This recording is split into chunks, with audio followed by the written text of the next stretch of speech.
Hi, listeners. Hello. Welcome to the MedInsights Unleashed podcast With your hosts, Z. and John. Z, welcome back from your vacation. Thanks, John. You visited the mother country. So what have you got to tell me? I visited your mother country of Ireland. Absolutely loved it. Beautiful country, beautiful people, gorgeous vistas, cows and sheep everywhere. Love the cows and the sheep, I will say. And sorry, John, I have to admit, I did not try a Guinness. I tried a sip of a Guinness because it was a meal in a cup. So forgive me, but I did learn a lot about whiskey. That's great. Well, listeners, obviously doesn't like the mother's milk over there, but we'll take the whiskey. That was really good. Yes, but it was a beautiful country and wonderful trip. Highly, highly recommend it. Wow, fantastic. So, John, who do we have with us today? So, listeners, we have Dr. Christine Simmons back with us. Yeah, Medical oncologist extraordinaire. Thank you so much. Dr. Simmons has done a brilliant introduction to breast cancer called Navigating Breast Cancer for the Newly Diagnosed Patient, which is her first of her series. And I would recommend everybody to listen to that. Now, Dr. Simmons is back with us today to talk about treatment of the advanced patient and also look at the neoadjuvant and adjuvant setting where we're looking at curative intent in the breast cancer setting. So, Christine, I'd like to send it over to you to reintroduce yourself to these lovely listeners of yours. Thank you so much. Picked up from your first episode. Thank you so much. Thank you. And thank you for making fun of my accent for all the listeners out there. Yes, I do have an incredibly Canadian accent, I think. But yes, I am Dr. Christine Simmons. I'm a medical oncologist. I work here in Vancouver at the BC Cancer Centre here, and I am a clinical associate professor at the University of British Columbia in the Faculty of Medicine. And I love to talk and I love to teach and I love my patients. And I think that, this is a wonderful initiative that you both have here with MedInsights Unleashed, breaking down barriers and pulling back that curtain behind the Wizard of Oz and, really translating some of those key pieces of information and data that comes across in media snippets into real words that are meaningful for human beings who are going through these different medical conditions that you speak about in your podcast or might be caring for people going through these medical conditions. So well done, you guys, and I'm absolutely delighted to be asked. We're honored to have you. So thank you again. And, so as John mentioned in your first episode that you recorded with us, you went through kind of that patient pathway and navigation. And I think, as we just mentioned, we'd love for you to further explore now the treatment of breast cancer. And I know it's very large. So perhaps kind of walk us through early stage neoadjuvant, adjuvant. Absolutely. And I think that's where a lot of the angst comes, not only on the side of people who are diagnosed with breast cancer and going through this, but even for our other health professionals, family doctors, nurses, in our medical training, there is actually in most medical schools across the country, there is only 1 week of medical oncology training, period, or cancer training at all, which is quite shocking considering that cancer in general, not breast cancer, but all cancers affect, ultimately up to 50% of Canadians. But if we were to take a moment and talk about breast cancer and the treatment pathway for breast cancer in particular, I think at our last podcast, we left off after that moment of diagnosis. Yes. Figuring out that you may have a breast cancer and the subtype of breast cancer based on the expression of estrogen receptor, progesterone receptor, or HER2, and how that can help us to triage or understand what risk your breast cancer might be of coming back. Once someone is diagnosed with a breast cancer, the next kind of piece of information that we look at, is how high risk is this breast cancer based on how big it is currently from what we can tell in the breast on imaging, on physical exam, and does it have any of these higher risk features, such as being triple negative, having an absence of estrogen receptor, absence of progesterone receptor, absence of HER2, or is this HER2 positive breast cancer? So large size, high risk features, or a tumor that might be, maybe the tumor has eroded through the skin because it's been growing quite fast. Right. Maybe it's in a state that it's not actually removable quite yet. Um, those features, large tumors, high risk profile, too large to operate on, those three types of situations are situations where you might actually find yourself being offered a meeting with someone like me first, where you might actually be offered neoadjuvant therapy, medical therapy, to try to shrink the tumor that you have and decrease the risk of cancer coming back later on as well. Christine, can I ask a question before you further divulge or move forward? Is there a size threshold? Because, like you said, if it's a large tumor, is there a like a threshold cutoff? I'd say kind of, right? And let's just face it, we are all human beings, not robots. And human beings come in all sorts of shapes and sizes. Mhm. So, in the medical literature, if we were to be practicing ticky box medicine, which I don't believe in practicing ticky box medicine, but if we were to have a little checklist or a little, line in the sand, 2 centimeters comes out as that kind of line in the sand. If a tumor is larger than 2 centimeters in size, why 2 centimeters? Well, something that's smaller than 2 centimeters is considered a lower stage than larger than 2 centimeters. But to be perfectly honest with you, I think we can all think of situations where you might have a tumor in someone's breast that is 1.9 centimeters, but based on whether that person has smaller breasts, that might actually be Right. a relative large tumor. And likewise, someone might have a 2.3 centimeter tumor in their breast that we can't feel or find because of large breast tissue. Right. So there is guidelines, there are those guardrails, but then there is also the importance of adapting to each individual's needs. And I think that's kind of one of the messages I would hope that your listeners would have, listeners, again, there for John, is that, your care or the care of whoever it is that you're listening for right now should be tailored to their specific needs. They read a lot about staging in breast cancer, like stage 1, stage 2, stage 1, 2B, 2C, stage 3.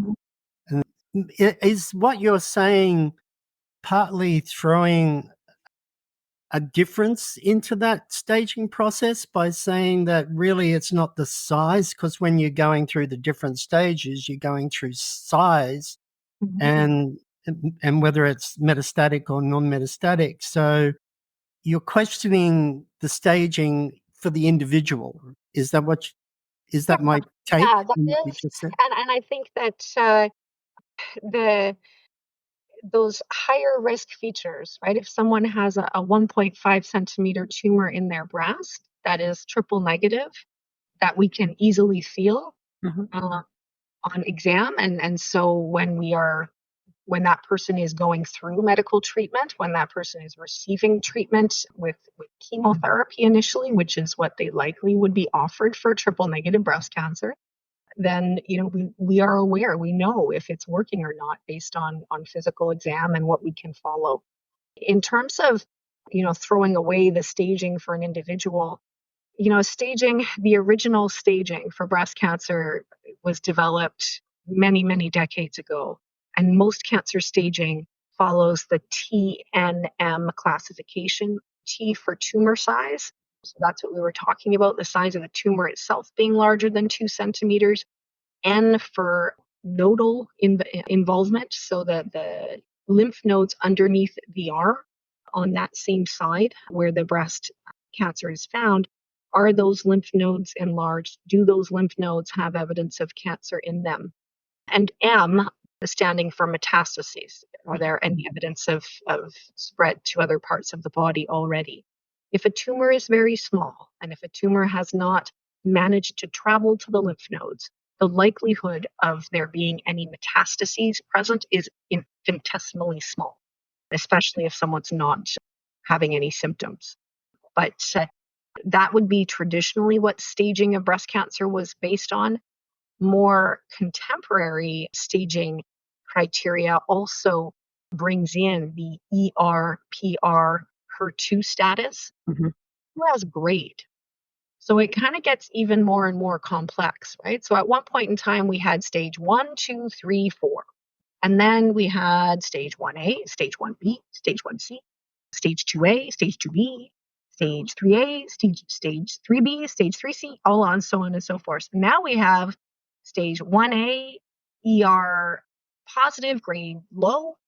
So all of these pieces of information that we learn over time keeps adding and building to our ability to prognosticate, our ability to predict how likely this cancer is to come back once it's been removed from your body. Right.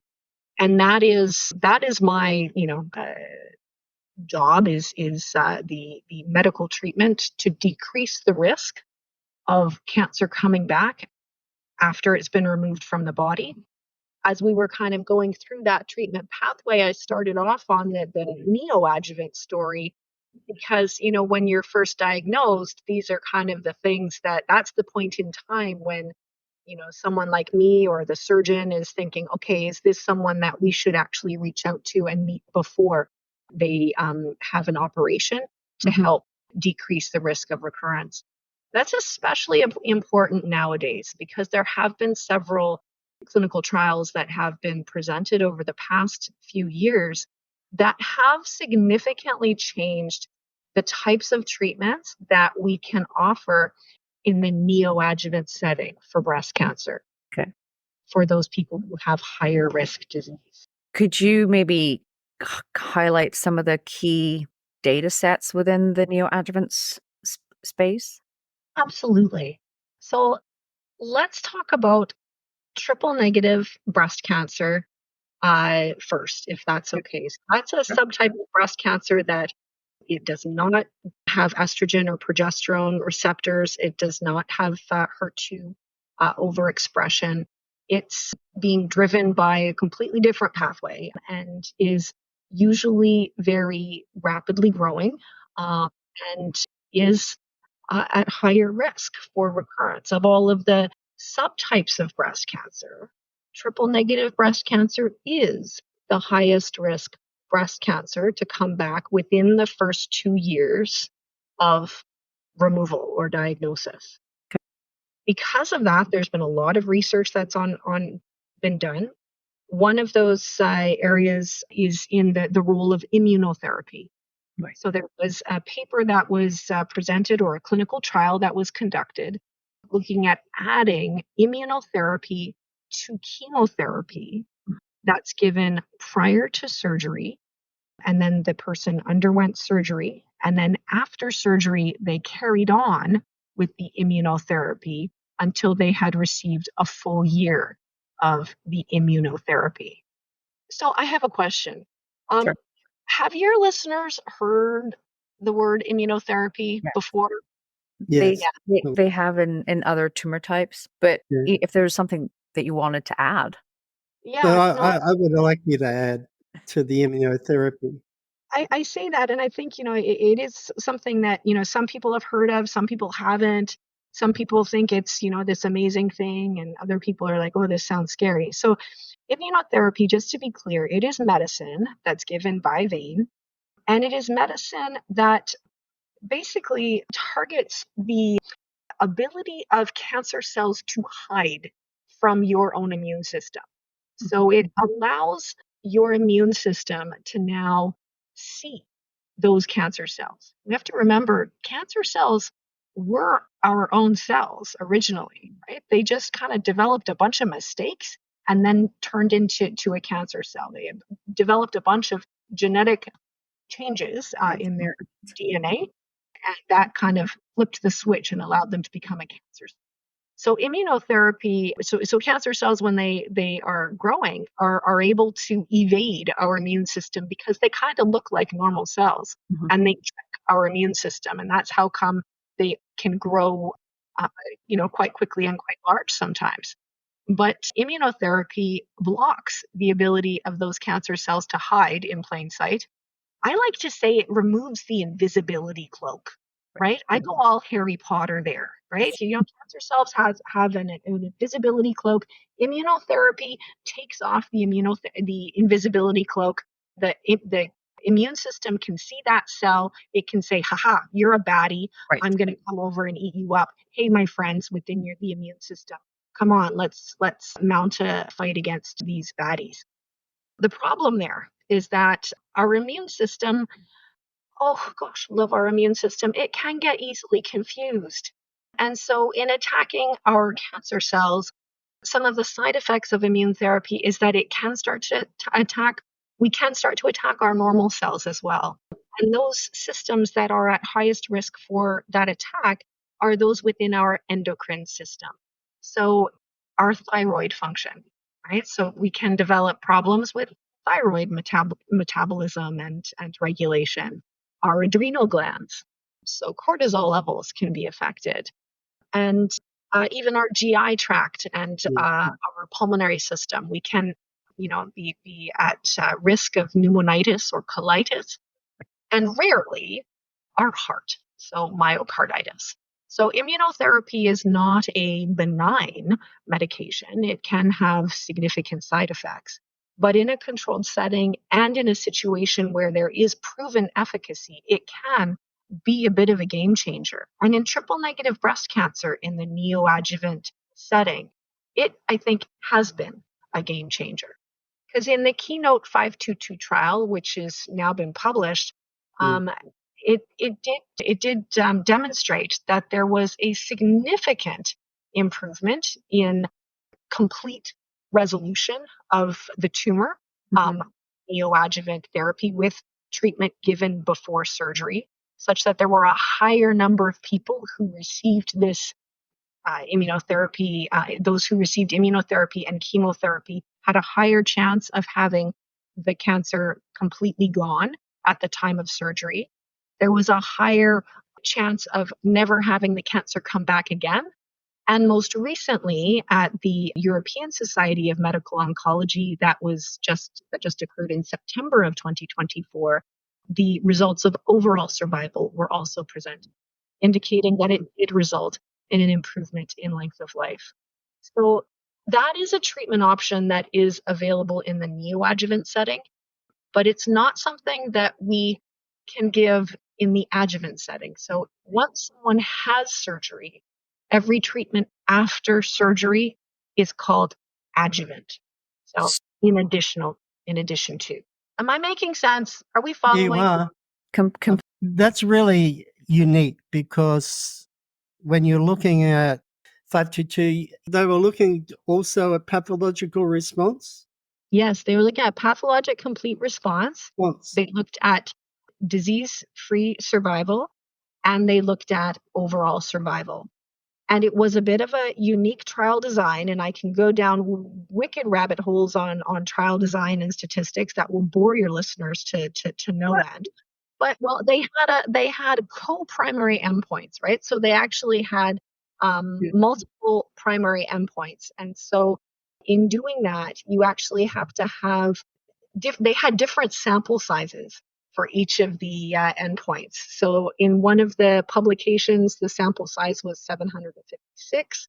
In another one of the publications, the sample size was like 1152.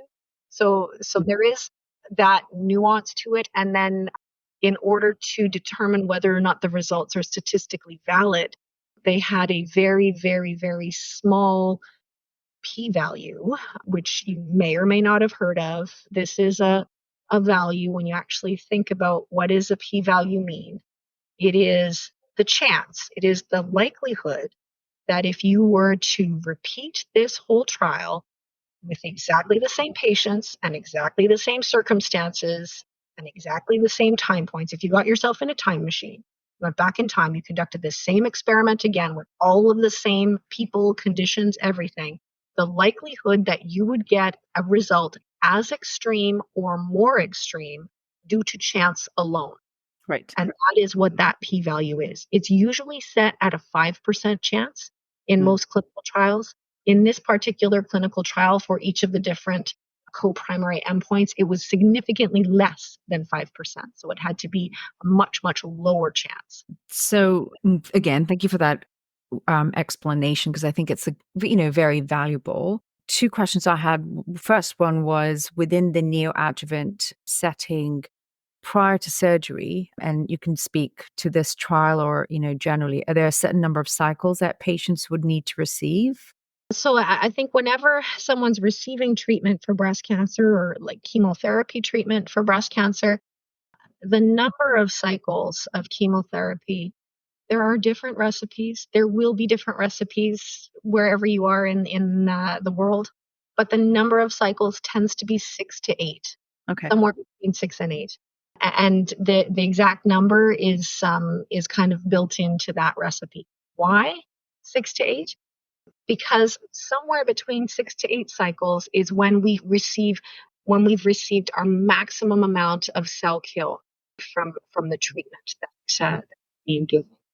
And so I guess the other question I had as a lead up to this is within that 6 to 8 cycles of treatment, I'm assuming you are monitoring the patient, i.e., are they receiving diagnostic testing like CT scans or? Yep. No, this is a really important question. How do we know if the treatment's working? Right. Yeah. And so, I am a firm believer in the importance of the physical exam. There is nothing like being able to see a person face to face to know, number one, are they truly tolerating this therapy well?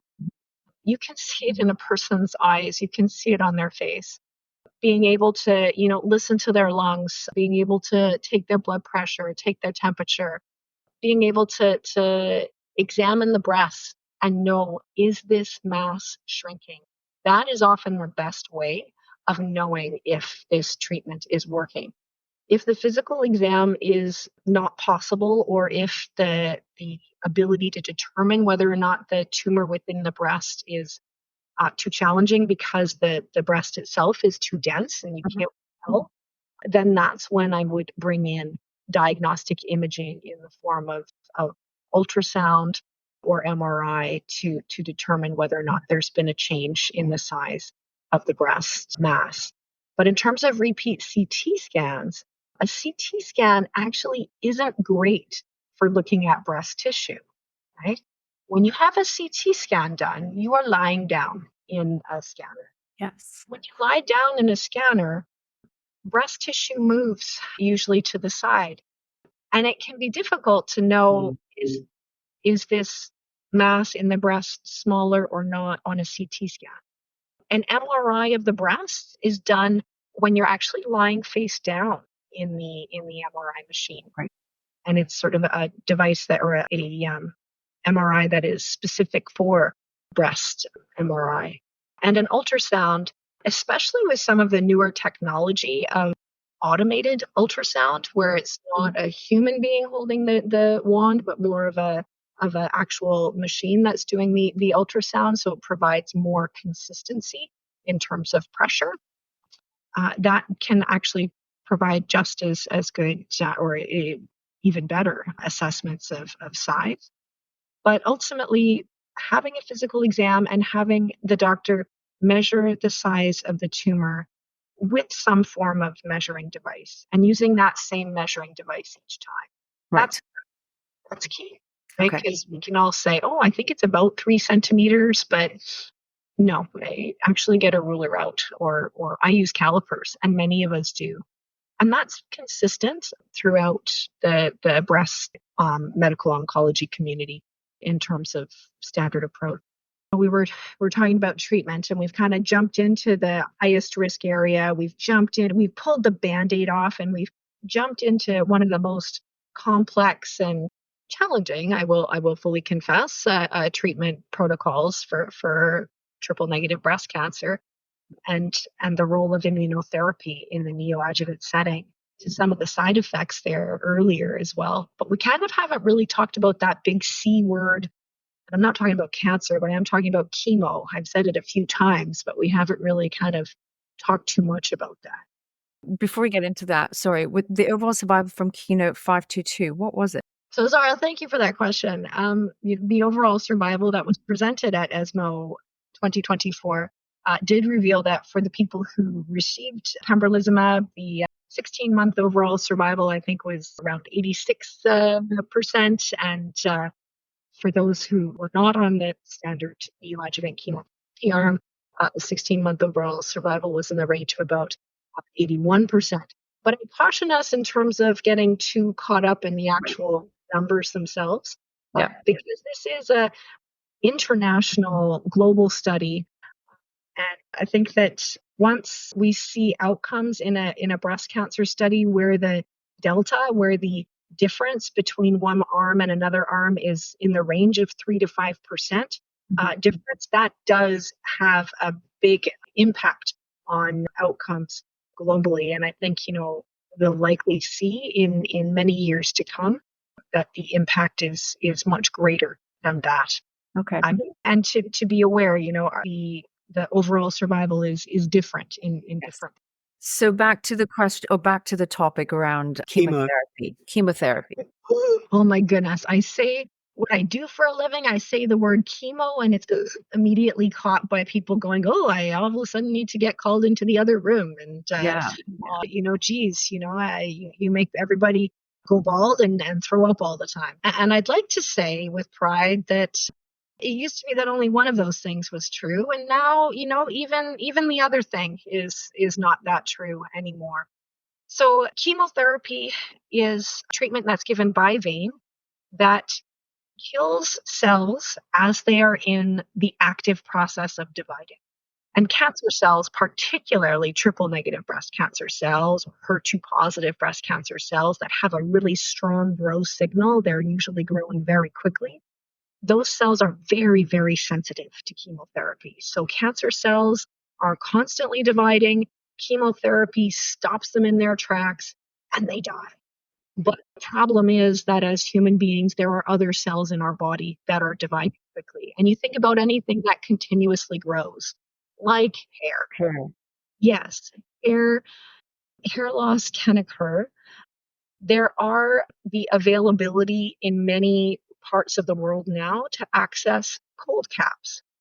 And these cold caps, I used to be not so sure about, but there is evidence, and I have seen positive effects with the use of cold caps in terms of keeping at least some hair. Okay. Same hair. Right? So that's the other thing to go into this knowing.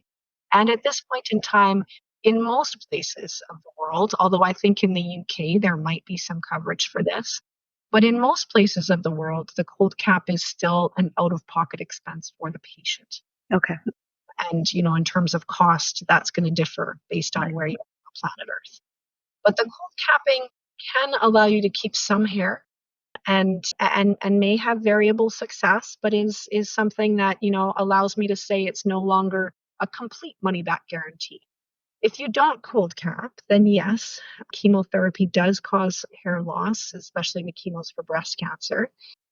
It can cause nausea, but there are excellent medications to prevent vomiting and to prevent nausea from happening. Are feeling sick on chemotherapy, if you are vomiting, oh my goodness, please let your care team know, because they can step up your anti-nausea medication. And I think that's a really important point that you make, because John and I have had, previous recordings where we've had that discussion with clinicians whereby patients need to go back and inform their healthcare professional, the nurse, look, I'm having these side effects. Don't feel that you cannot make that call. Like, go and inform them, let them know that these are these side effects that you're experiencing. Some of the Absolutely. patients are scared to go back because they think that if they complain about the side effects, the doctor's going to reduce their dose. And if they reduce their dose, they're scared that their cancer will come back. Here's the thing I'd have to say about that, though, right? The dose that's picked is calculated based on that individual's height and weight. But it is kind of a crude calculation to try and estimate how your body is metabolizing that medication. Your weight might change, right? Has that dose been updated? But also, if you are experiencing these side effects that are affecting your ability to function, that are having a negative impact on you, it could be that you are more sensitive, that your metabolic makeup is more sensitive to this medication. Now, my goodness, if your cells, if your normal cells, right, that are dividing, they're not dividing as fast as the cancer cell, right? But if your normal cells, like your GI tract and all of that, they're not constantly dividing. But if you're having these side effects based on the chemotherapy that you're feeling, you have to know your cancer cells are feeling 100 times worse, right? So you think about how you feel. Oh my God, your cancer cells are feeling 100 times worse. If you're having side effects, reducing the dose is not going to have an impact on your curability. We know that, right? Modifying the dose, decreasing the dose, even just a little bit, can help to ensure that your quality of life is maintained, that your ability to carry on and receive each cycle is maintained without compromising the likelihood of being cured. And there is It's, good data to support that as well. it's tailor-making it for the individual rather than the mass. Exactly, exactly. And all of this is, there's fancy calculations and body surface area and all of that. But at the end of the day, it's just an estimation, a best guess in terms of how you metabolize this medication. And we don't know. It is in many ways an in vivo experiment, right? It's you get a dose. Oh my goodness, how was that? Did that go okay? What do we need to modify? How can we support you? And there are lots of ways to support you as well that don't involve decreasing a dose. So let your doctors know. Christine, in your previous episodes of this one, you mentioned that your increased use of chemotherapy has risen by 10%. Maybe you could talk to us a little bit about who are the 10% of patients that you are increasing your use in. What do these patients look like? Well, that's a really great question, John. And I think in the previous episode we were talking about the prevalence of breast cancer and the fact that with decreased screening happened after the COVID pandemic, we've seen breast cancers that are larger, that are growing faster rate, and that may have higher risk features. So that has resulted in a 10% increase in the amount of chemotherapy that's being given in BC. But I think it is people who have larger tumors that might have been slowly growing in the past that now are kind of starting to more rapidly double and present in a situation that is because someone found a lump as opposed to because someone didn't have a lump but went and had a mammogram and was found to have an early stage breast cancer. Touched on a few of the side effects of chemo, the hair loss, nausea. The immune system is something that is affected by chemotherapy. So I can't leave this conversation without kind of highlighting the immune system. White blood cell count is decreased when someone is on chemotherapy.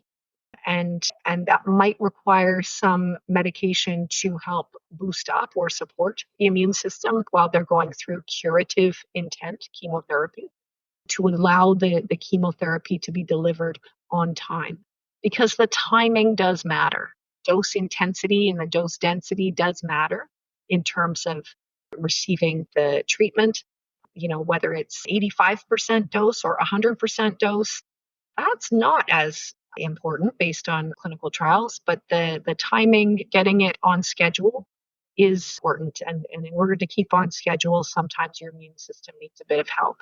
But with the immune system going low, the chemotherapy, the lowest point for the immune system after someone receives a dose of chemotherapy is about 1 week after their dose.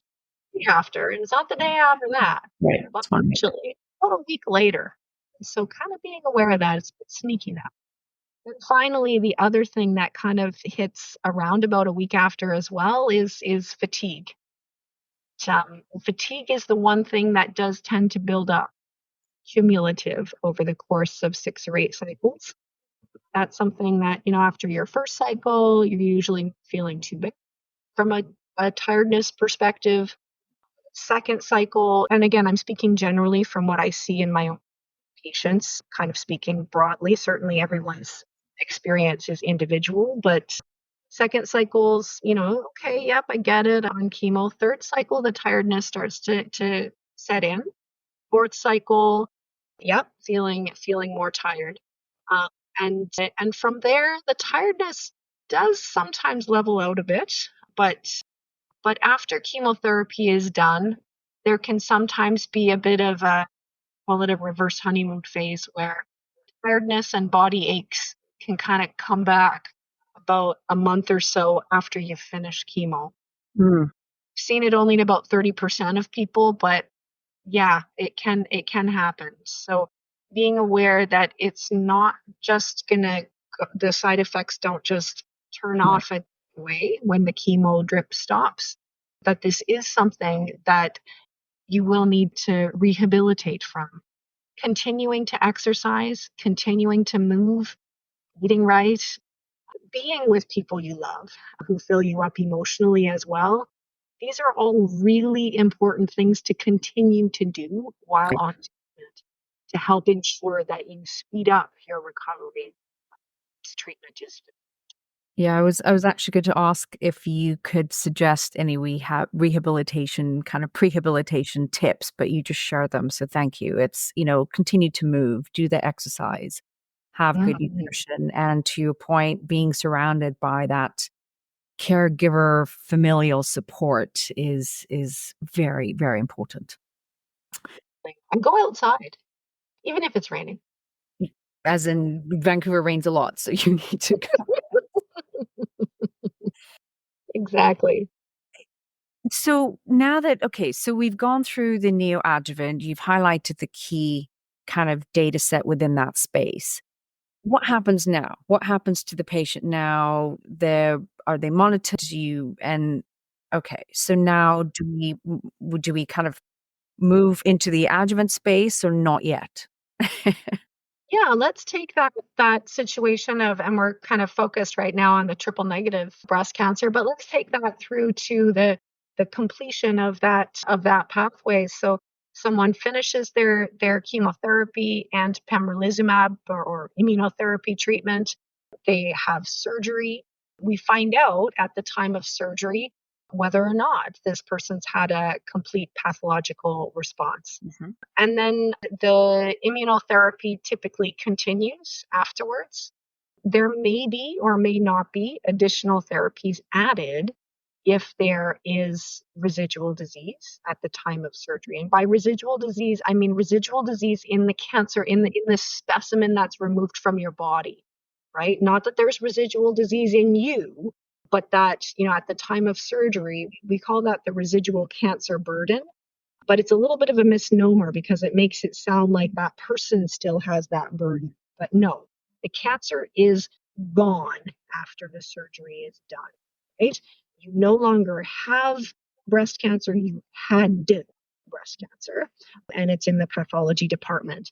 And that analysis of whether or not the treatment that you had prior to surgery completely obliterated the cancer or not, if it did, fantastic. Your risk of recurrence is so freaking low. High five. We are really so happy. Happy dances all over the place. I get very excited. maybe I'm an excitable oncologist. But I'm sure other people do too. But if there is still cancer left in that specimen, then, depending on how much is there, there might be a role to add in other therapies after surgery. And I think that's a landscape that's also changing rather quickly. So I won't get too specific on that because I think that it may change. But there are some studies ongoing in that area too. And then for follow-up, which is what you were alluding to, Zara, what is the typical follow-up? It is important to continue to exercise, continue to eat right, but it's also important to have a checkup with a clinician, nurse practitioner, medical oncologist, family doctor, someone who is seeing you, assessing you to ensure, are you having any ongoing side effects from the treatment that you had? And is there any symptoms or signs suggestive of a cancer recurrence? And that is on physical exam. So a clinical assessment, ideally in person. Well, I mean, it's hard to do a physical exam not in person, but an in-person assessment every 3 to 6 months for the first 2 years, and every 6 months in year 3, and then annually in year 4 and 5. Okay. After 5 years, in most centers, if it hasn't happened before that, at that point in time, the continued follow-up is transitioned back to the family doctor. In many settings, the follow-up might be transitioned earlier on. Because here's the wonderful thing about triple-negative breast cancer. You didn't expect me to say that was the first thing, because I No. don't think listeners can see this, but I can see on your faces that you both went, oh my goodness, what did she say? So the wonderful thing about triple-negative breast cancer is that the risk of recurrence levels off. If this breast cancer hasn't recurred within the first 2 years from the time of when it was removed, it is not likely to come back, which is super Wow. freaky. And I don't know why. But over time, over a long period of time, the risk of recurrence for someone who has a triple negative breast cancer, who is now, 5, 10 years out from their original diagnosis, it's possible that their risk of recurrence is lower than someone with a hormone positive breast cancer, a very well behaved breast cancer, because their risk levels off. Whereas for hormone receptor positive breast cancer, that risk is kind of always there in the background.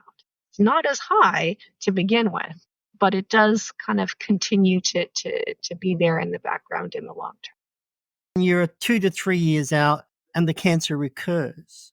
Would you re-challenge with the same therapy that you got in the neoadjuvant adjuvant treatment, or would you try something different? That's an interesting question. And I think a lot depends on what the response was to the original treatment.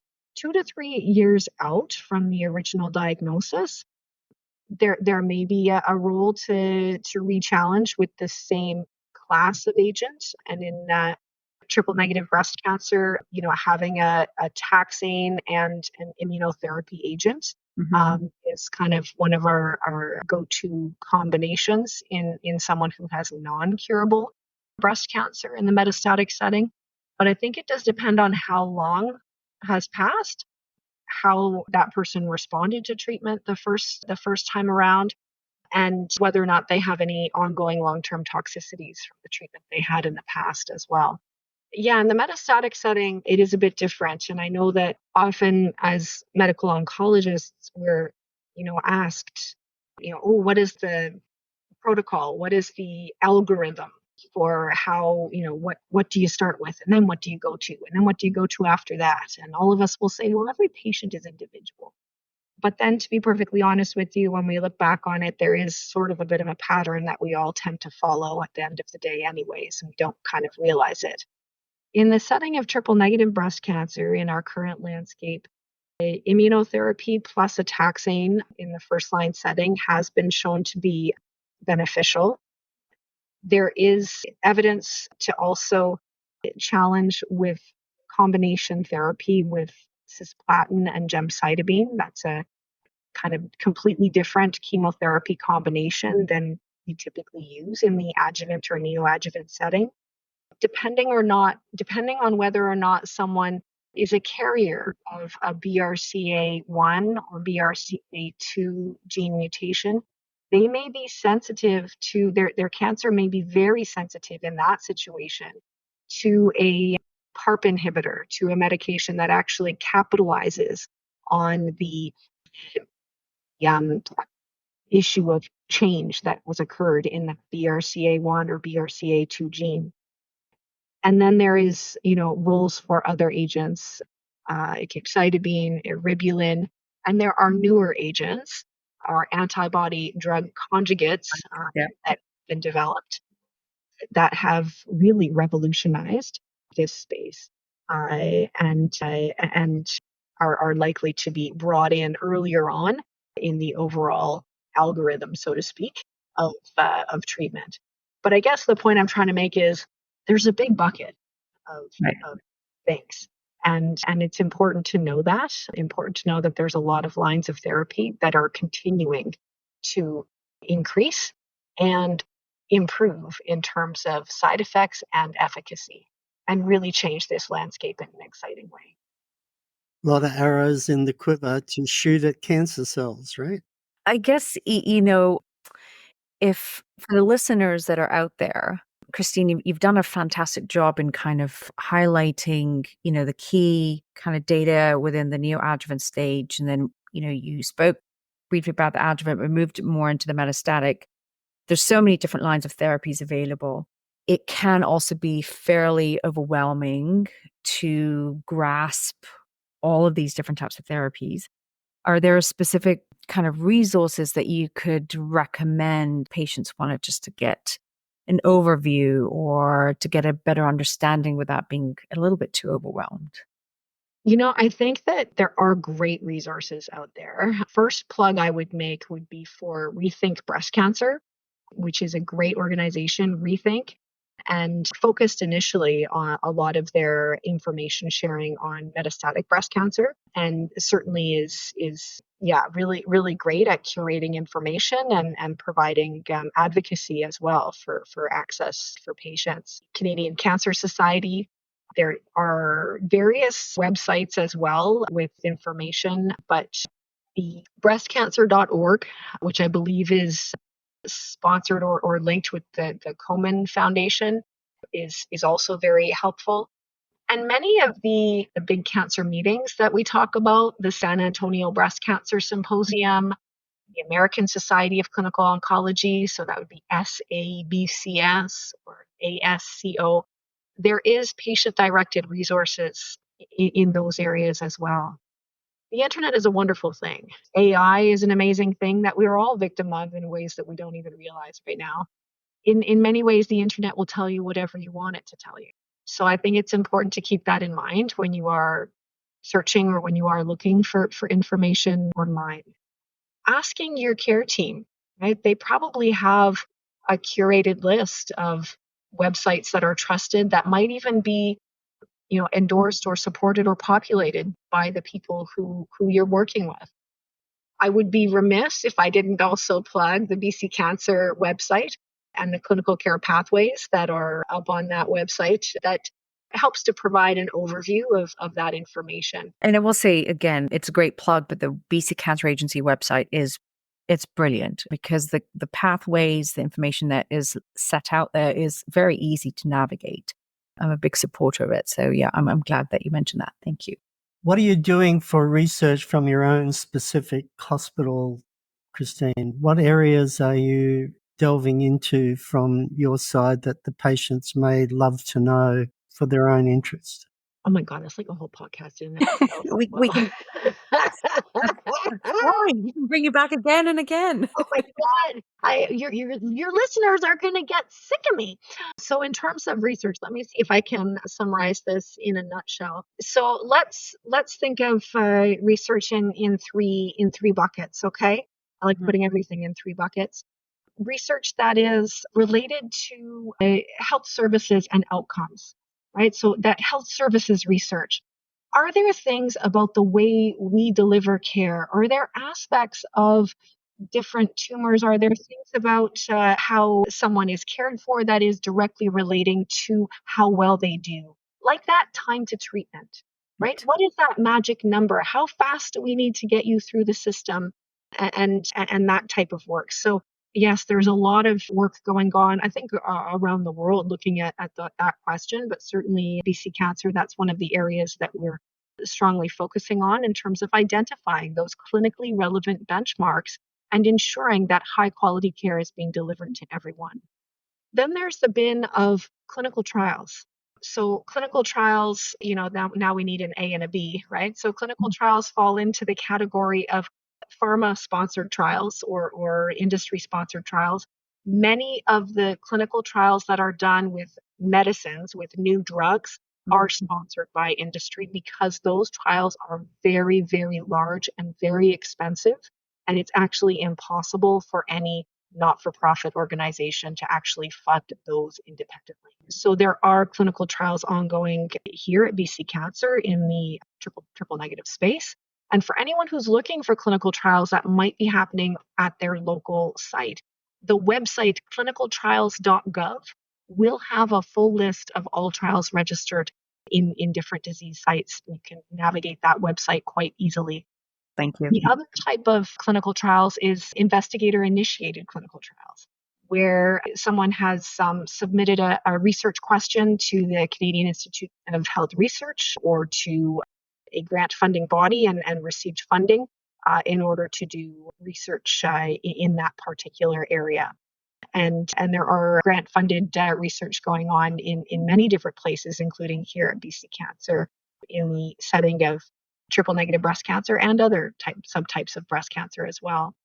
And then the third bucket that research falls into is into the basic science research side of things.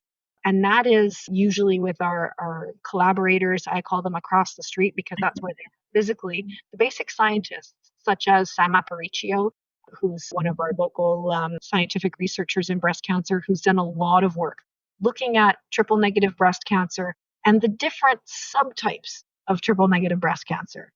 I've talked about triple negative breast cancer as one entity, but as we've alluded to, everyone's individual experience is different. And some of Sam's work is looking at, can we actually subclassify triple negative breast cancer into different subcategories and in that way determine the best treatment options based on how someone is likely to respond to treatment. So that was my brief research explanation. John, I think are you on mute? You were on mute. I had a dog barking. Wasn't the Amazon delivery guy though? No, it was Boomer. Hats off to you and the team up at BC for all the research and development you're doing on behalf of patients with cancer and also sarcoma. Sarcoma, and I was just thinking about the anti-drug conjugates, the ADCs, which I think is another, again, to your point, it's a big topic. It's very upfront right now, and I know that it's starting from a clinical trial perspective. They're also trying to bring that in more upfront and earlier.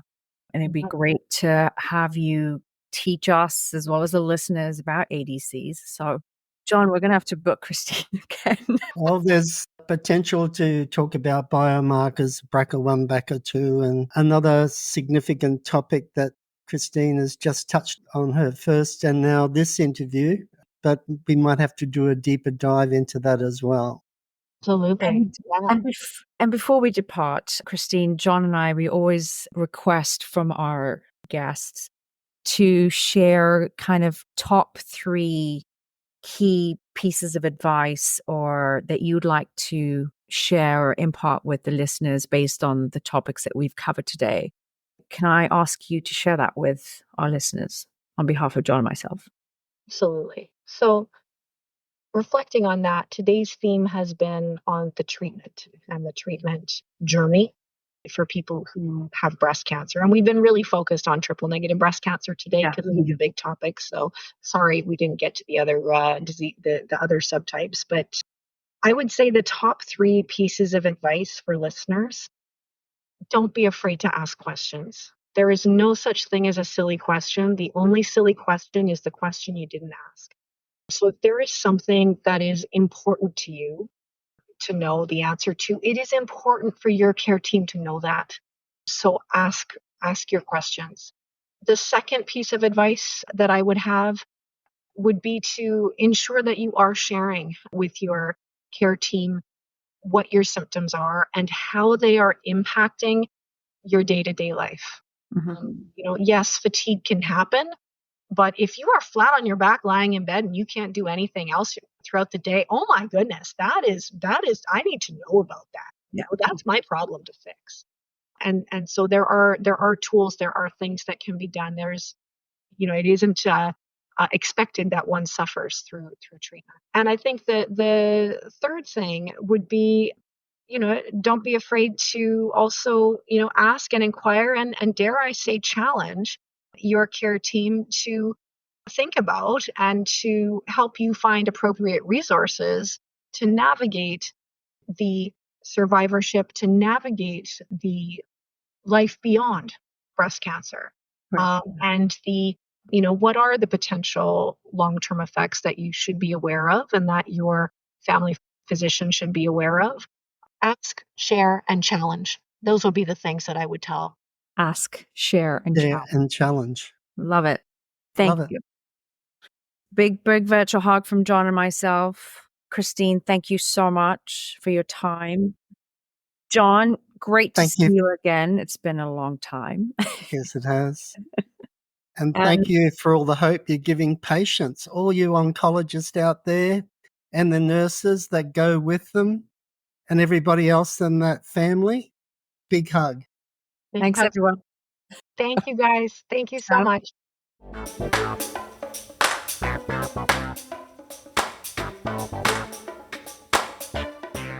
MedInsights Unleashed disclaimers. This podcast is for general information purposes only and should not be considered healthcare advice in any way. The podcast is not intended to replace professional medical advice. The use of the information and material linked to the podcast is at the user's own risk. MedInsights Unleashed is not responsible for any losses, damages, or liabilities that may arise from the use of the podcast. Importantly, please consult your healthcare provider for individualized guidance and treatment. Thank you, and we look forward to you being with us on the next MedInsights Unleashed podcast.